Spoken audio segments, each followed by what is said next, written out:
Hello students, welcome back for new topic triangles law of factor। तो आज हम पढ़ेंगे ट्रायंगल्स लॉ। पिछले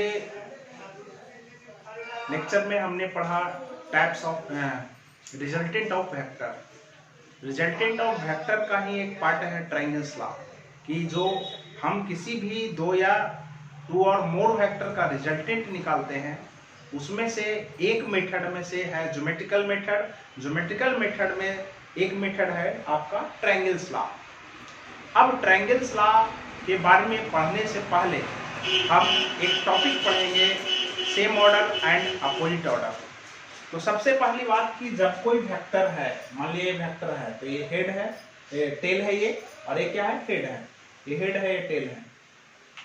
अब जब बहुत सारे वेक्टर है, किसी का हेड टेल एक है, किसी का हेड हेड एक है, तो उसको हम किस तरह से समझेंगे। जब किसी का टेल और एक का हेड अगर कोइंसाइड करे तब ये जो दो वेक्टर है उसको हम कहेंगे सेम ऑर्डर में। सेम मतलब एक का हेड एक का टेल, एक का हेड एक का टेल, इस तरह से रहेगा तो सेम ऑर्डर कहलाएगा। अब देख लीजिए ये तीन वेक्टर जो सेम ऑर्डर में है, लेकिन ये जो है हेड हेड है, ये अपोजिट हो गया, अपोजिट ऑर्डर मतलब उल्टा है। ये इसका हेड और हेड एक हो गया, तो ये तीनों वेक्टर सेम ऑर्डर में है, ये क्या है, अपोजिट ऑर्डर में है। अगर हम ट्रायंगल्स की बात करें तो इसमें देखिए, इसमें तीनों क्या है, सेम ऑर्डर में है, ऐसा है। इसमें देख लीजिए, इसमें देख लीजिए, ये भी तीनों क्या है, सेम ऑर्डर में है, ठीक है। इसमें देख लीजिए, ये दोनों क्या है, सेम ऑर्डर में है, और ये क्या है, अपोजिट ऑर्डर में है। इसमें देख लीजिए, ये दोनों सेम ऑर्डर में है और ये क्या है, अपोजिट ऑर्डर में। क्लियर है। तो हम सेम ऑर्डर और अपोजिट ऑर्डर को हम समझ चुके हैं। अब हम चलते हैं आगे। अब दो वेक्टर कोई भी वेक्टर हो सकता है, ठीक है। दो वेक्टर का हमको क्या निकालना है, रिजल्टेंट।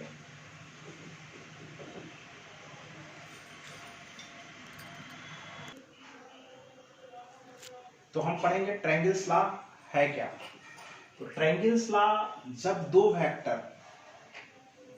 वेक्टर ट्रायंगल्स के दो साइड को रिप्रेजेंट करें, मान लिया वेक्टर है P और Q, ट्रायंगल के दो साइड, यहाँ पे ट्रायंगल कौन सा है, ABC है।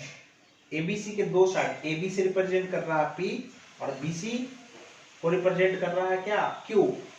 तो जब, और ये दोनों क्या है, सेम ऑर्डर में है, देख लीजिए इसका हेड और इसका टेल क्या है, सेम है, तो सेम ऑर्डर में है दोनों।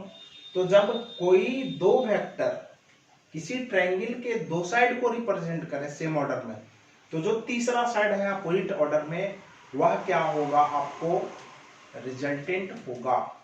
क्लियर है। तो यहाँ पे दो वेक्टर है ए पी और क्यू।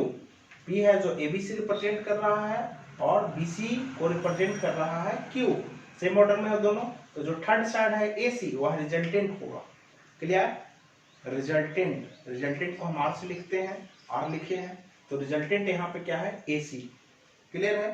तो वही है ट्रायंगल्स लॉ कि if two vector is represented by two side of A triangle in same order, दो साइड से रिप्रेजेंट कर रहा है सेम ऑर्डर में, देन थर्ड साइड, जो थर्ड साइड है, तीसरा साइड है, represents resultant in opposite order. इसका देख लीजिए ऑर्डर अपोजिट है। क्लियर है।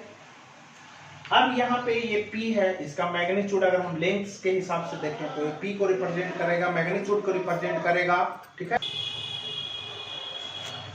तो यहाँ AB को रिप्रेजेंट कर रहा है P, BC को रिप्रेजेंट कर रहा है Q, ठीक है। तो यहाँ पे AC जो होगा वह रिजल्टेंट R होगा। क्लियर है। तो अब हमें कैलकुलेट करना है, मान लिया जाए कि दोनों के बीच का जो एंगल है P और Q वेक्टर का, वह है अल्फा। तो हम एंगल बिटवीन टू वेक्टर हम पीछे पढ़ा चुके हैं कि सबसे पहले एंगल बिटवीन टू वेक्टर करने के लिए हेड या टेल एक होना चाहिए। अब देखिए यहाँ पे इसका हेड है और इसका टेल है, हेड और टेल तो एक है नहीं। तो सबसे पहले हम क्या करते थे, एक वेक्टर को सरकाते थे, स्लाइड करते थे। तो एक वेक्टर को हम क्या करेंगे, स्लाइड करेंगे। इसको हम स्लाइड करेंगे इधर, ये इधर हो जाएगा, इस तरह से हो जाएगा। बोलिए। अब देखिए ये भूल जाइए आप, अब ये P है, ठीक है, तब क्या हो जाएगा, एंगल बिटवीन टू वेक्टर क्या होगा, ये होगा, टेल टेल एक हो गया, अब टेल एक हो गया तो जो एंगल है छोटा एंगल ये हो गया, और यही एंगल क्या है, मान लिया जाए कि अल्फा है तो ये एंगल अल्फा होगा। क्लियर है? मान लिया जाए ना भी हम सरकाएं तो यह जाहिर सी बात है कि यह जो एंगल होगा वह एक्सटेंडेड पार्ट जो होगा ये एक्सटेंड किए हैं और तब ये जो एंगल बना है तब होगा। तो यह एंगल Q और P के बीच का होगा, P और Q के बीच का एंगल कौन सा होगा, ये एंगल होगा। तो यहाँ पे हमने कंसीडर किया है कि suppose P and Q be the two vector represented by two sides, दो साइड से रिप्रेजेंट कर रहा है AB और BC से, कौन सा, P और Q, ठीक है, in same order. Then third side, अब जो तीसरा साइड ये है R, third side AC represents resultant R, opposite in order, opposite order में let angle between P and Q is alpha, दोनों के बीच का एंगल कितना है, अल्फा है। अब देखिए हमको निकालना क्या है, कैलकुलेट क्या करना है, हमको कैलकुलेट करना है R, किसके टर्म में, P और Q के टर्म में, किसके टर्म में, P और Q के टर्म में हमको कैलकुलेट करना है। अब यहाँ पे ये है R, अल्फा ये, ठीक है, हम कुछ कंस्ट्रक्शन करते हैं। सबसे पहली बात कि AB को हम एक्सटेंड कर देते हैं, कहां तक, AB को हमने AB को एक्सटेंड किया है x तक, ठीक है, AB को कहां तक एक्सटेंड किया है, x तक, और C से हम AX पे हम परपेंडिकुलर ड्रा कर रहे हैं, CD कर दें, D यहाँ पे लिख देते हैं, हम C से परपेंडिकुलर ड्रा किए हैं, कितना, CD, किस पे, AX पे। क्लियर है? अब देखिए हम इस ट्रायंगल की बात करें ADC में, ADC में अगर हम देखें, अगर हमको AD पता हो और CD पता हो तो ये तो AC आराम से निकल जाएगा, यही R है, रिजल्टेंट R है, ठीक है। तो हमको AB तो पता है कि ये P है, BD नहीं पता है और ना ही CD पता है। क्लियर है? तो अगर हम BD और CD निकाल लें तब ये कहानी आसान हो जाएगा, हमको AD फिर पता हो जाएगा, फिर CD पता हो जाएगा। लेकिन एक चीज ध्यान देना है कि किसके टर्म में निकालना है, P, Q और अल्फा के टर्म में निकालना है, क्योंकि हमको निकालना क्या है, दिया हुआ है P, Q और अल्फा और रिजल्टेंट R निकालना है, ठीक है। तो हम पाइथागोरस थ्योरम का इसमें इस्तेमाल करके किस तरह से हम इसको कैलकुलेट करते हैं वो देखिए।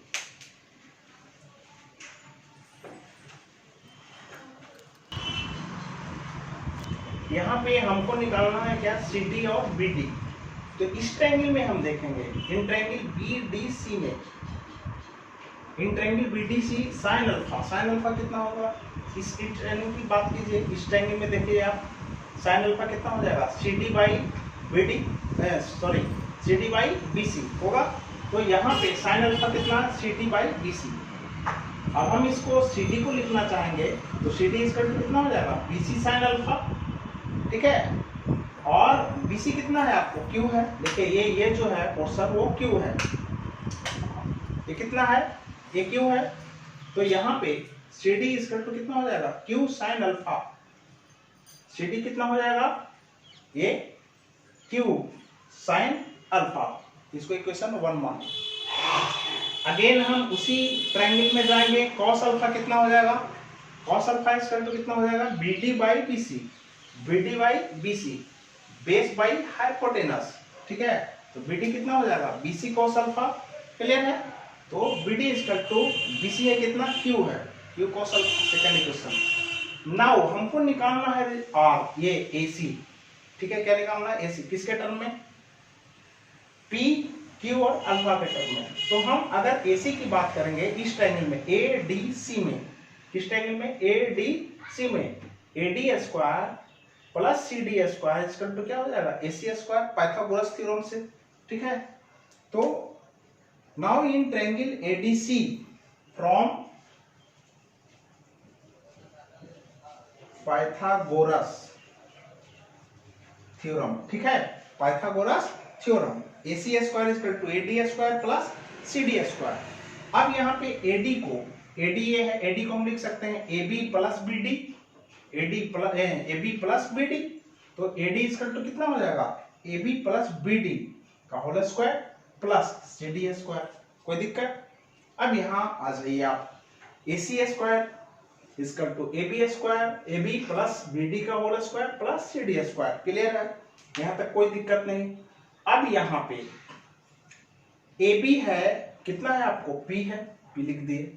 BD यहाँ पे देख लीजिए कितना है, Q cos alpha, Q cos alpha, और ये दोनों का स्क्वायर है तो होल स्क्वायर लिख दिए प्लस CD इक्वल टू कितना लाए हैं हम, देखिए इक्वेशन फर्स्ट से, Q sin अल्फा का होल स्क्वायर। यहाँ पे हम लिख सकते हैं फ्रॉम इक्वेशन 1 एंड 2।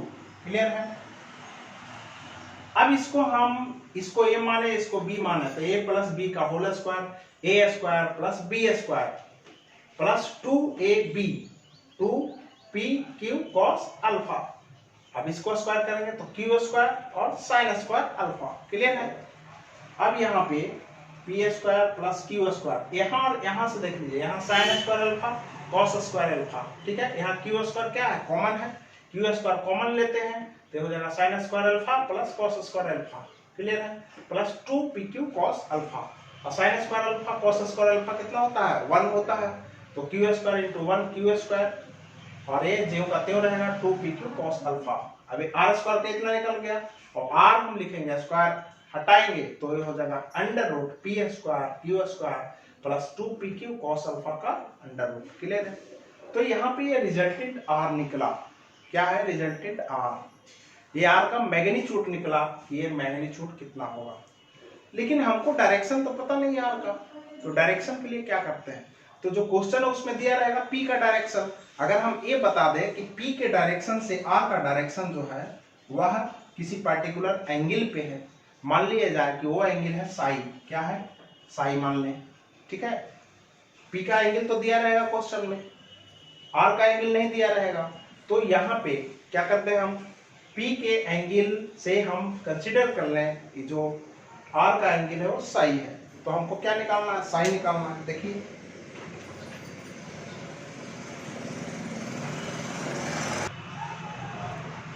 तो ट्रायंगल ADC में हम देखेंगे tan साई कितना होगा, tan साई होगा आपको CD बाई AD। ठीक है? तो tan साई हो जाएगा CD बाई AD, और AD को हम लिख सकते हैं AB प्लस BD। तो AB प्लस BD हमने लिखा है AD को। अब हमको निकालना क्या है, tan साई, और यहाँ पे CD फर्स्ट इक्वेशन में देखिए Q sin अल्फा है। ठीक है? पहले बताए हैं, 2 इक्वेशन हमने बनाया है ना, तो Q sin अल्फा, CD कितना हो जाएगा, Q sin अल्फा। अब AB P है, AB है आपका P, और BD कितना है, Q cos अल्फा। तो यहाँ पे साई जो होगा वह tan inverse Q sin alpha by Q cos alpha. ठीक है? अब यहाँ पे जो चीजें हैं, अब यहाँ पे एक टॉपिक है इनवर्स बड़ा लोचा है भाई।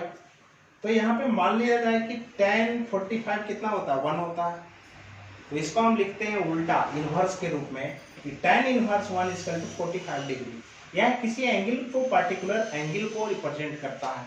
मान लिया जाए tan 60 कितना होता है जी, √3 होता है, हमको पता नहीं है भाई। That imply tan inverse √3 equal to कितना होता है, 60 डिग्री। तो यह जो टॉपिक है यह किसी पार्टिकुलर एंगल को रिप्रेजेंट करता है। मान लिया इसका वैल्यू आया कितना, इसका वैल्यू आ गया 1, तो यहाँ पे साई कितना हो जाएगा, tan इनवर्स 1 कितना, 45 डिग्री। इसका वैल्यू आ गया मान लिया कितना, √3, तो tan इनवर्स √3 कितना हो जाएगा, 60 डिग्री हो जाएगा। क्लियर है? तो इस प्रकार से हम एंगल निकालते हैं। अब यहाँ पे साई निकल गया, मतलब P के साथ R का कितना है एंगल, साई है।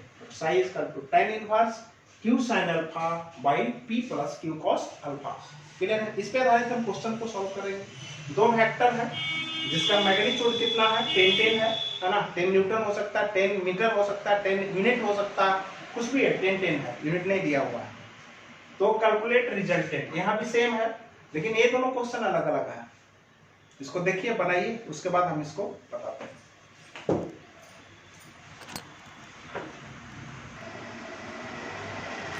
यहाँ देखिए कि ये दोनों है, ये दोनों के बीच का एंगल कितना है। मान लिया जाए कि ये P है, P वेक्टर है, और ये है क्या, Q वेक्टर है। ठीक है, इसका मैग्नीट्यूड दिया हुआ है 10 10 है। तो इसमें कुछ नहीं करना है, सिंपल ये जो फॉर्मूला है उसमें हम रख देंगे। यार इसका तो कितना हो जाएगा, तो P का वैल्यू कितना 10, Q का भी 10 है, तो 10 square plus 10 square plus 2 into 10 into 10, और दोनों के बीच का एंगल कितना है 60 डिग्री है, तो cos 60 हो जाएगा। क्लियर है। अब यहाँ पे इसको कैलकुलेट कर लीजिए, तो ये आ जाएगा 100, ये आ जाएगा 100, 2 इंटू 10 इंटू 10 100, और cos 60 का वैल्यू 1/2, 2 कैंसिल। अब यहाँ पे क्या हो जाएगा 100 100 100 300, इसका तो कितना हो जाएगा 10√3। क्लियर है। अब नेक्स्ट क्वेश्चन में थोड़ा सा ये है कंसेप्ट है, हमने बताया था एंगल बिटवीन टू वेक्टर। यहाँ पे देख लीजिए, हेड और टेल एक है, हेड और टेल एक नहीं है। क्लियर है, समझ आ रही है बात। यहाँ पे हेड और टेल एक नहीं है, इस तरह का क्वेश्चन है ये, हम इसमें एक फिगर बनाए हैं।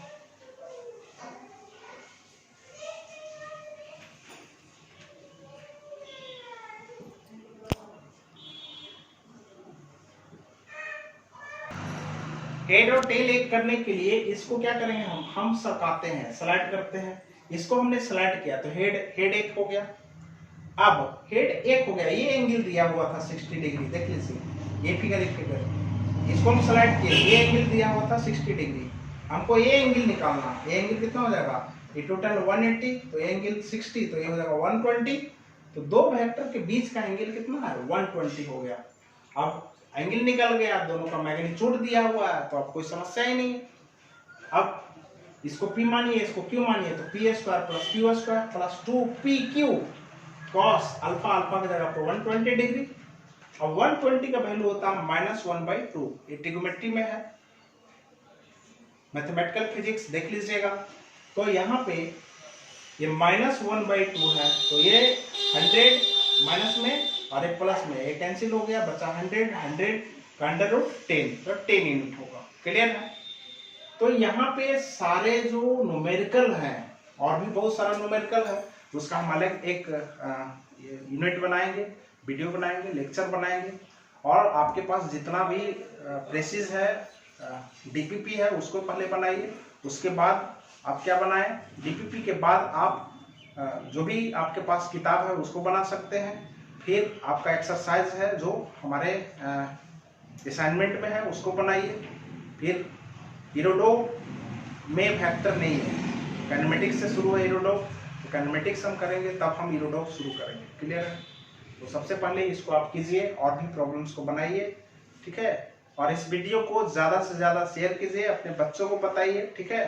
और हम विशेष एक स्पेशल आपके लिए गाइडलाइन के लिए एक नया वीडियो बनाएंगे आपके लिए, ताकि वो आपको मोटिवेट करे आईआईटी के लिए, नीट के लिए, और जो भी आपका सिलेबस है उसके लिए।